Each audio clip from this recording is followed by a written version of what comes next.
Welcome to the Self-Awareness Journey podcast. I'm Melissa Albers. And I'm JJ Parker. This podcast is for seekers. Seekers of happiness and joy. Seekers of a centered approach to success in life. Seekers of their true, authentic selves. Get ready for some real talk on everything from anxiety, emotions, and habits to love, compassion, and forgiveness. We know you'll be challenged and enlightened by this conversation. We're so glad you're here. Let's dive in. Well, JJ, I am super excited to have our conversation today because we have a very special guest. Yes, I love guest episodes. I know. And not only is this a guest, but it's also one of my family members. Let's leave everybody hanging for just a minute with that.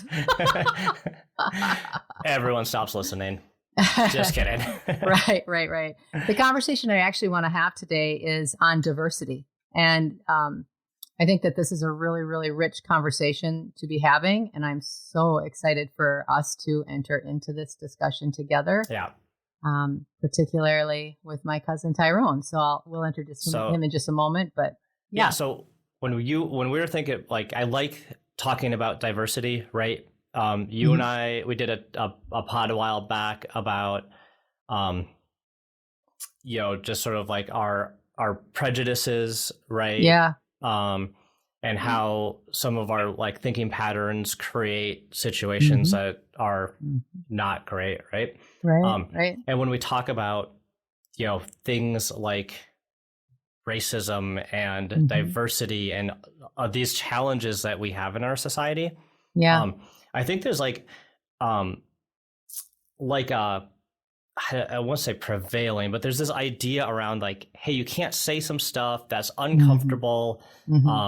There's a cancel culture thing going on, right? Right. And I just want to make sure that when we start this conversation, we are talking about, being like open, right? We're trying to learn other people's perspectives, right? Right.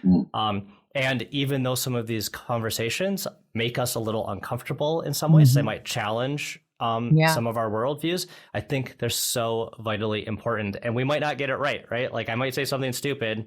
Yeah. But, well, I know I'm going to. But this is all an effort of trying to understand other people's perspectives, right? Exactly. And see the world differently than we've been tuned to see it, maybe for our entire lives. Right. Well, exactly. And I love that introduction. And I would have forgotten to say something like that, and I would have regretted that later. So I'm glad that you said that. And Tyrone and I have been in this conversation for quite a while, actually. And recently, Tyrone started a speaking business and does some keynotes and does some workshops specifically on building bridges with diversity at the head of that conversation. And we just thought, my goodness, this is such a good time. Not only because it's Black History Month in February, not only because of the social experiences that we keep having that bring this to the forefront in a not productive or positive way, but also because we're family and we love each other. We thought it'd be really cool to get out here and talk today. So awesome. Tyrone. Welcome, Tyrone. Welcome. Thank you so much. And my cousin. Thank you so much. Pleasure to be on the show. Thank you for the invite. Yeah. You know what I think we should start with is, would you mind just telling a little bit about your story and how you got where you are in this place? Well, yeah, as Melissa was saying, we're cousins here, and I felt like this was just an excellent opportunity with the state of our society, our world right now, and how polar opposite we've really become. I thought it was a great opportunity for me to start sharing my story. Yeah, and, me too. For those of you who don't know, I am a biracial child. I have a father that's from Trinidad and Tobago and a mother that was from Brainerd, Minnesota. So you talk about polar opposites there. Right. This is something that I was born into. I've had to, deal with it my entire life, whether that was one with, how our family is and how diverse we really are. Right. But then also growing up and going into an all-white school, from first grade to 10th grade. Yeah. And then from my junior year until I graduated, it was the opposite. Yeah. I went and, to a more diverse school. And just kind of those experiences that I've learned, and how really, when we're willing to learn each other and we're willing to build bridges, how it really it broadens our perspective. Right. And there is a good and a positive way that we can do that. Right. That is edifying. That builds us, and it doesn't have to tear each other down. Mm-hmm. I love that. In your professional career, you've been a motivational speaker and supporter of youth, and you talk about a little bit about your experience and why you decided to kick off your business right now. Well, I just have a love for people. Yeah. I love all types of people, from all different parts of the globe, and that's something that I'm passionate about, and I'm passionate about connecting people and figuring out ways how we can build bridges. Yeah. And I like to use that, bridge as an example, because if you think about a bridge is able to span against an obstacle. Mm-hmm. It's able to span and cross over such things as rivers and things that has caused a separation.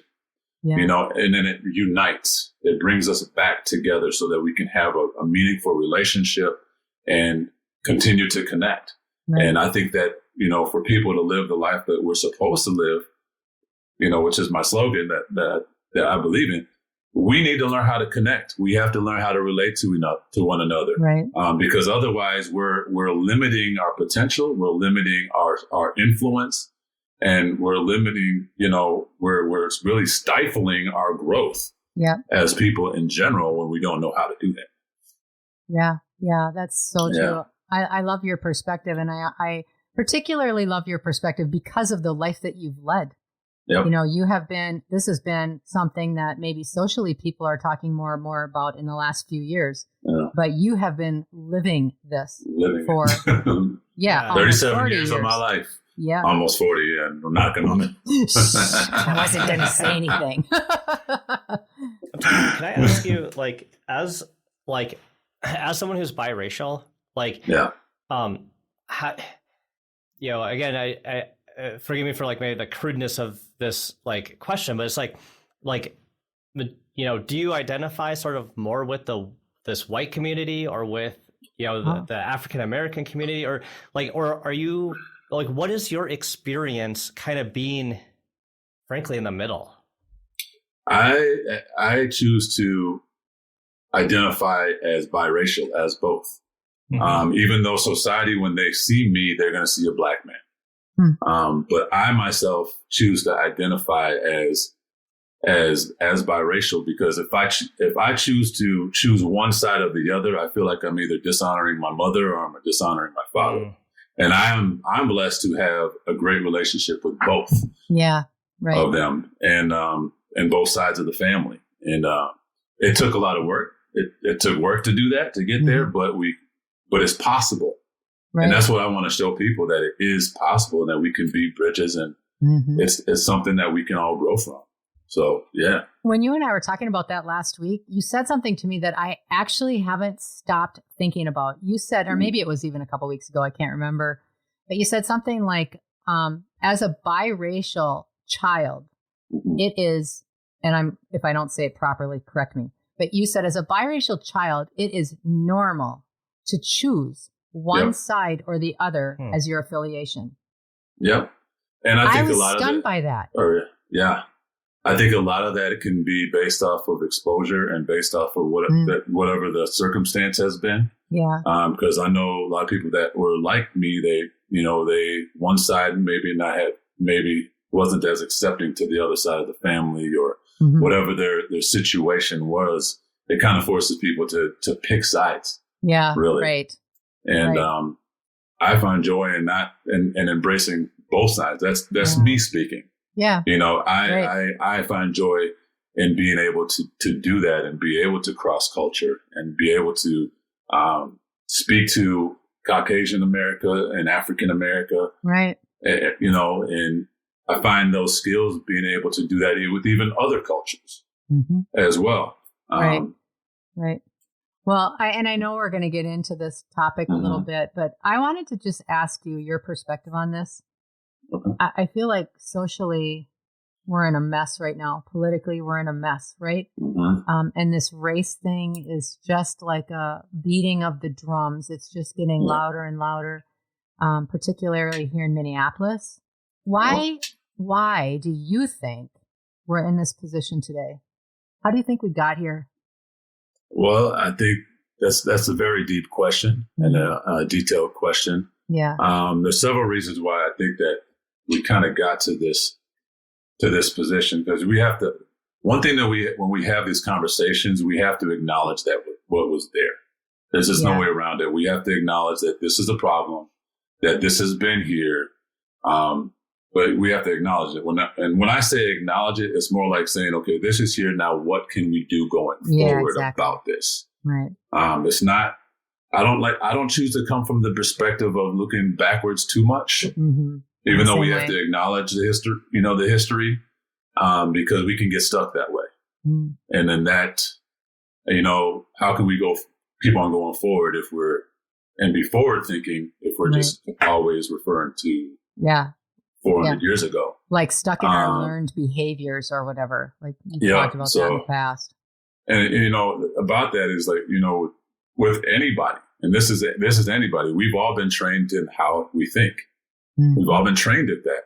I think the correct term is cultural scaffolding. And we've been trained in how to think since we were little. Yeah. And that's been shaped by our exposure. That's been shaped by our upbringing. That's been shaped by, society, all the time. I mean, you think about, little girls, you've been trained to playing with Barbie dolls and be mommy, since you were little, and commercials were geared that way. Yep. Just things were geared that way. And the way society came about, even before we came, going back to when we came over from Great Britain, there were people that thought a certain way that really caused people that looked like them and thought like them to be superior over other people.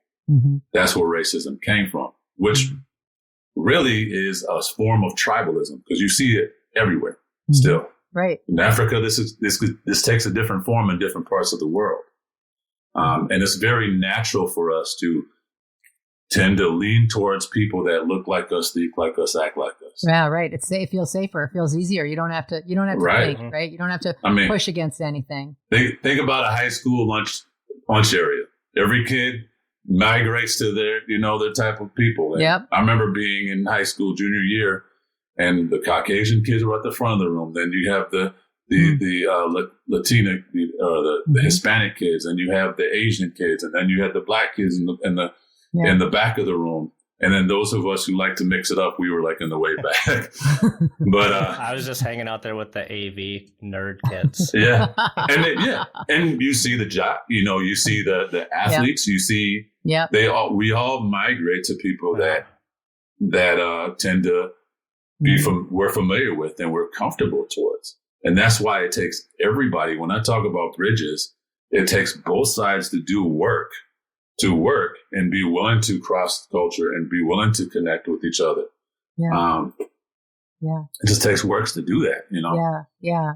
I'm excited to talk about, I know that you're going to give us some practical ideas to how to approach this, but, I think what I sense too in a lot of my interactions with people is that we are reaching this conclusion, maybe not to the depth that you have, or as you're describing it, we're all sensing sort of like this is what's gone on. Yeah. And then, but then people don't know what to do with that. Then they get kind of scared. It's like, wait, I don't want to act like I always have. I don't want to think like I've always had. Like, I want to be different, but I have no idea how to do that.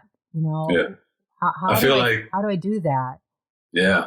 I feel like, there's people that can be afraid in how we do this, or there's some people that don't want to do it. Yeah. Period. There's some people who just are set in their ways and they don't want to, they're used to what they're used to. They don't see a benefit to that. Like there's no benefit for them or something, right? Right. And that's where, you could get into critical race theory and stuff like that, and the backlash that's gotten into too. Because you know, if we don't approach this in a humble, you know, meaningful way, we can easily be on one side or the other. Right. You know, and that's a position that I don't believe in guilting people. I believe that, you know, if love is not at the foundation of what you're doing, what we're doing is in vain. It doesn't work. Yeah. So I love that. I love that approach. I really believe that too. You know, sometime we should do a podcast on families. Like that'd be super funny, but we won't do that today. Well, maybe later. But you know, it is kind of what I wonder about the culture of a family. You know, what the culture of a family does to a person's awareness, their own personal awareness of themselves and how they think. The culture of a family, you know, impacts so much of our willingness to step outside of what is normal. You know, it is really interesting when you think about that. Yeah. For me, when I'm hearing you, Tyrone, I'm just like reflecting on times where I've been in a situation that is diverse, and you know, a lot of times I will think, oh, all right, my first reaction is great. Let me go engage, right? Let me go talk to this person I don't normally talk to, right? Let me kind of get out there. That's kind of like what I feel like in my heart, right?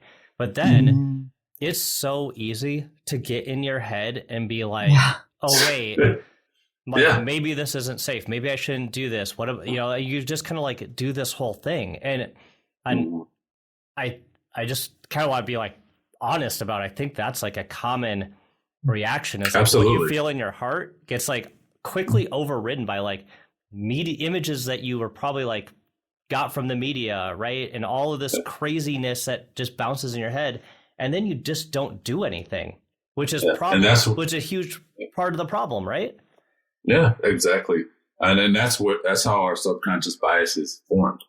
You know, all of our bias is formed is, like I said, what media has shown to us.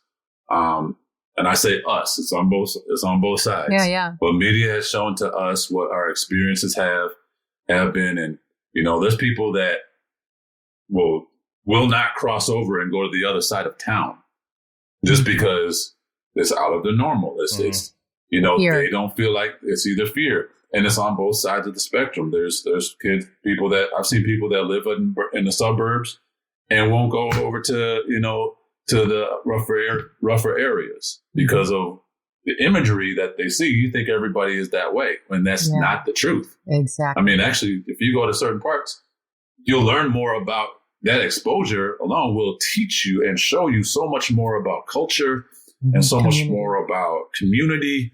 But we have to be willing to do that. And that's really, you know, we acknowledge the mental models that we have to overcome. But the way to do that is through learning new information and exposing yourself to new information. Yeah, you know? Exactly. Yeah. Curiosity. When you talk about like building a bridge, right? I love that metaphor of building a bridge. I do too. What I think of is that you need two sides though, right? Like exactly. Both sides have to participate. Like a one-sided bridge doesn't stand up. Exactly. And that's the thing with the bridge. It's both sides have to come to the table. And so how do you think we can get more, you know, both sides to the table, or how can we start facilitating a situation where everyone's more comfortable reaching out and embracing these ideas? I first of all believe that it first starts with us as individuals first, because if we don't embody it, then we can't expect anybody else to do it. We have to embody that. We got to have these conversations at home. We got to have these conversations with the kids, and we got to set these principles and values in place so that now, you know, that's going to be, that's our lifestyle. And then from there, that's when, you know, businesses and corporations and stuff can put principles and values in place that says, you know, we're going to embrace diversity. We're going to hire, we're going to try to diversify our staff. We're going to try to, you know, include things that gets the best of people and creates an environment where people want to be here and want to be at work, and they feel valued, accepted, they're valued and seen and understood. Right. You know, and they're not doing it because they're being told to. yeah. They're not doing it because they're trying to check off a box, but they're genuinely doing it because they care and they want to see something different than what we have today. Yeah. But it starts with us. It starts with us. It does start with us. And I really like that. So you and I have talked a little bit about this too, Tyrone. It's like, let's talk about some of the specific approaches that people can take. Can we do that? Sure. Yeah. Yep. So and I know you have done a lot of thinking about this and you've done a lot of educating about this already. But so I know nothing other than I want to get better at this topic. I want to be open. I want to be a good example. Like, this is what I know for me. What else do I need in my approach to be successful? I don't know if successful is the right word. Like, significant. Maybe that's better. Like, what do I need to think about in my approach to be significant in this topic? Well, I like to approach it, I give a few keys. Yeah. Number one, it's embrace our humanity. Embracing our humanity. And when we do that, we understand that everybody, we're at the end of the day, we're human beings. Exactly. Mm-hmm. And every human being, as Maslow used to say, every human being has a hierarchy of needs, right? Mm-hmm. Mm-hmm. We need self-actualization. We need love. We need shelter. Mm-hmm. Everybody has these needs at the end of the day, regardless of what you believe, where you come from. We all have these needs. Now, we go about these needs based off of our mental paradigm, our mode of thinking, right? Mm-hmm. But at the end of the day, everybody has these needs. And when we learn how to see each other as a human being, that gets rid of the ideology of seeing somebody else as less than a human being. Right. And that's why we have human rights. And I think that one thing that spurred this, really put this all on blast, was what happened to George Floyd in 2020, right? Because for the first time, the nation really saw what a lot of African Americans felt like they've been having for years. Mm-hmm. They saw somebody deprived of human rights, with a knee being on his neck. Now, I say that with all due respect to police officers. I have a lot of police officer friends. I understand that this has caused their job to be a lot harder. Right. Especially what's going on right now in what happened recently. Right. And I'm for them as well. But that's what a lot of people have felt like. Even though we have come a long ways in regards to civil rights, understand that ripple effects and things like this trigger. They're trigger points. It's like PTSD. Yeah, it's like PTSD. It just triggers all this massive reaction. So I really like what you're saying. So you're saying come from a place, first of all, but just being a human being. Just being a human being. And it's the golden rule, right?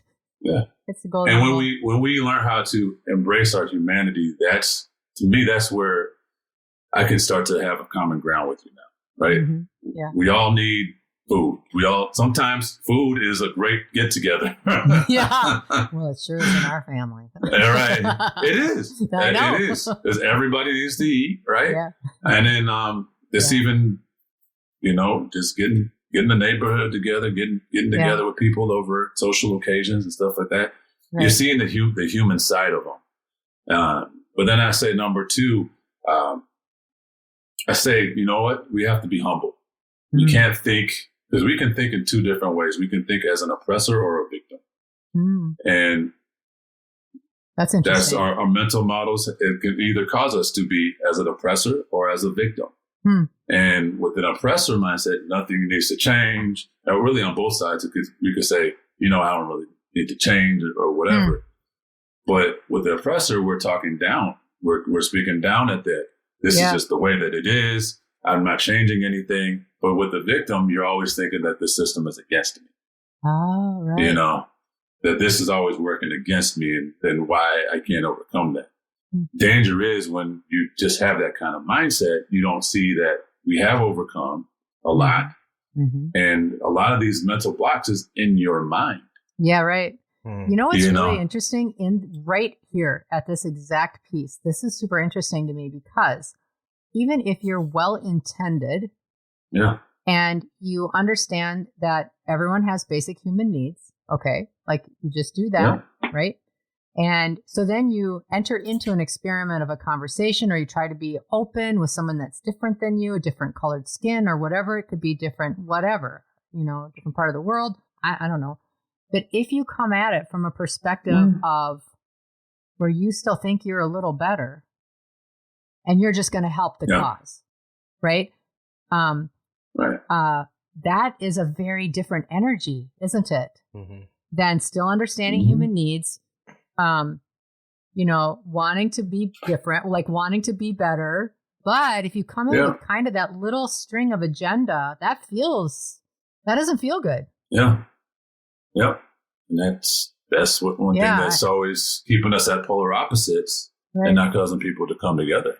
And the victim piece, that's super interesting. Yep.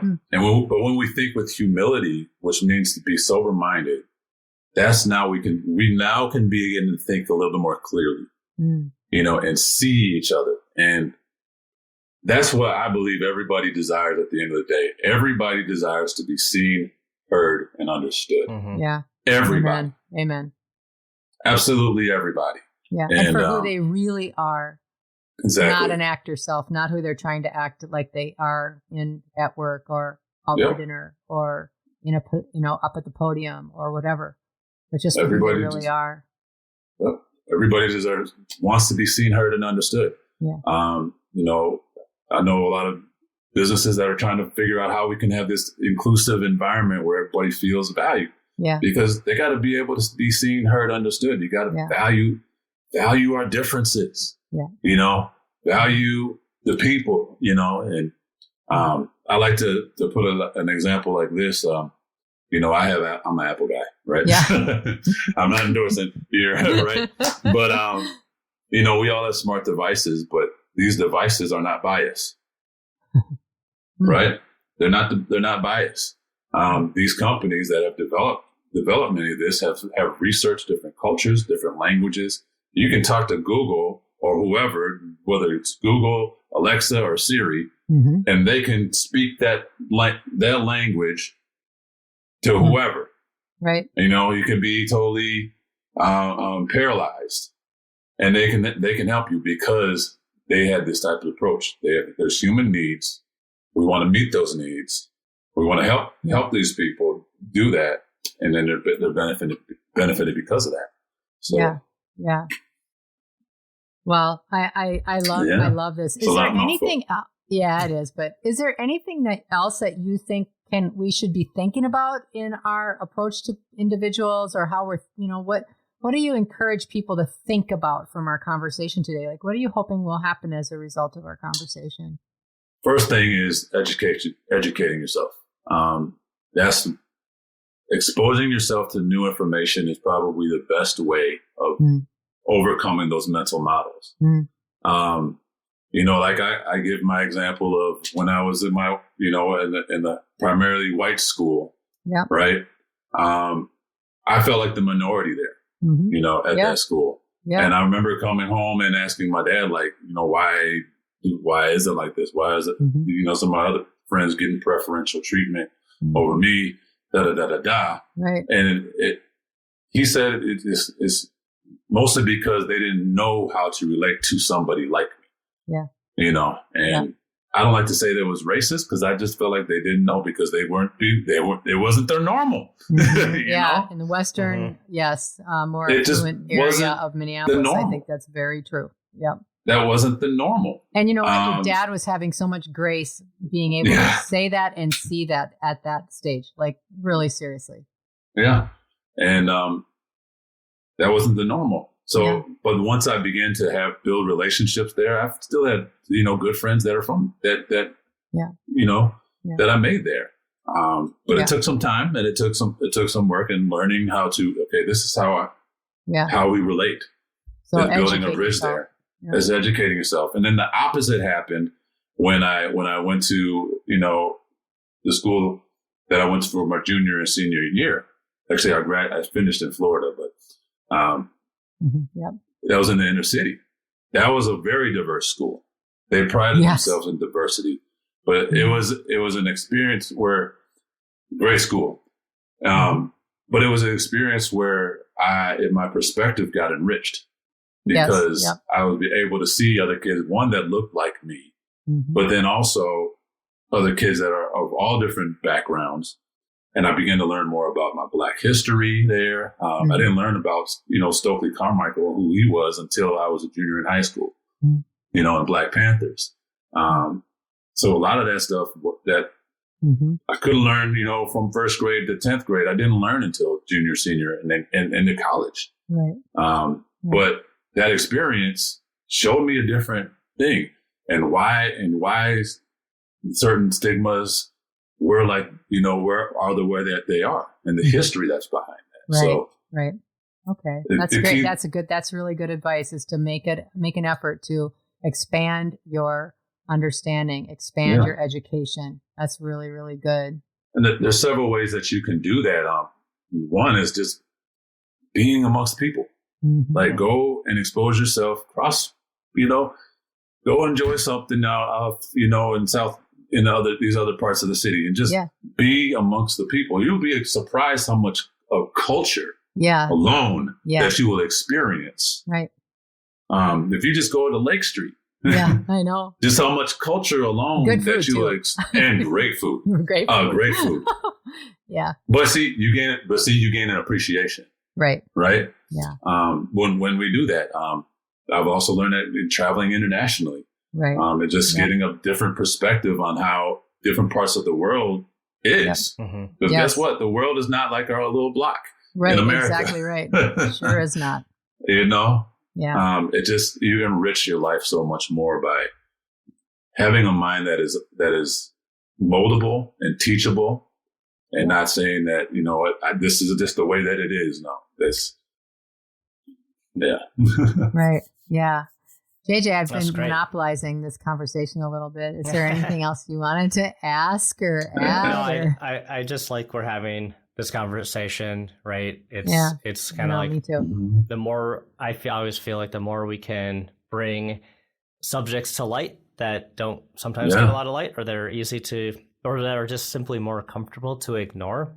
I think we should all lean into that stuff. Like, I'm always a big fan of, like, the things that are uncomfortable are the things you should be working on. Yeah. Right. Right. Yeah, exactly. That's right. Tyrone, is there anything that I didn't ask you, or that you think we should before we close today? As regards to this subject, like I said, it's important to inform ourselves. There's so many resources that are available to help us educate ourselves. Right. That's, whether that's there's certain companies that are downtown that will help. They'll do that. Black History Month, go and support a Black-owned business too. Right. Whether it's restaurants or that's going to put you amongst people, and we learn from each other. We learn what's culturally accepted in other cultures and such, and how to relate to each other when we expose ourselves to different types of people. And it's really just learning how to love and respect each other. Right. Yep. If love, I said at the beginning, if love is not at the foundation of what we're doing, we're making a bunch of hot noise. And it's just a bunch of hot noise. And, and then, the sad thing is, if we don't learn from it, our kids have to deal with it as well, and this is how we make a better future for our kids. Right. Yeah. And I know you're speaking like, you and I were talking one day, and Tyrone has a darling, darling little girl. And she came in the room, and they were kind of having a little debate, and I could only hear half of the conversation. And I heard him say, "It is not okay for you to express everything on your mind. You have to be cautious and careful about what you are saying." Okay, she's 9. And I was like, and it's great. That's true for business. You take, for instance, I can't sell something the same in America as in China. I got to understand their cultural norms and how they do things. Very different. Well, I'm really excited for you, Tyrone, to be starting the speaking business. I don't even know if we mentioned it. I think we did, but I can't remember. In case we didn't. We didn't. You got to plug it. Yeah. So Tyrone has been an associate pastor and youth pastor for the last 15 years plus. And he has started a business, the speaking business called Tyrone Morrison, LLC. And we'll make sure in the pod description to drop all of his contact information. But I'm really excited for you to go off and help businesses because you have such a strong message and it's such a practical approach to a topic that is so heated and so unpredictable right now. So we wish you nothing but huge success. And I know it's coming anyways, because, we're related. Yeah. Awesome. Thank you, Tyrone. No problem. Thank you so much for having me on. Did you enjoy this episode? Please go to your favorite podcast platform to subscribe, rate, and leave a review so others can discover it as well. Growing self-awareness is a lifelong journey, and there's always further to go. And it's better when we're all in it together. Please think of someone you know who could benefit from hearing today's conversation and share this episode with them. We can't thank you enough for listening. Until next time, happy exploring, seekers.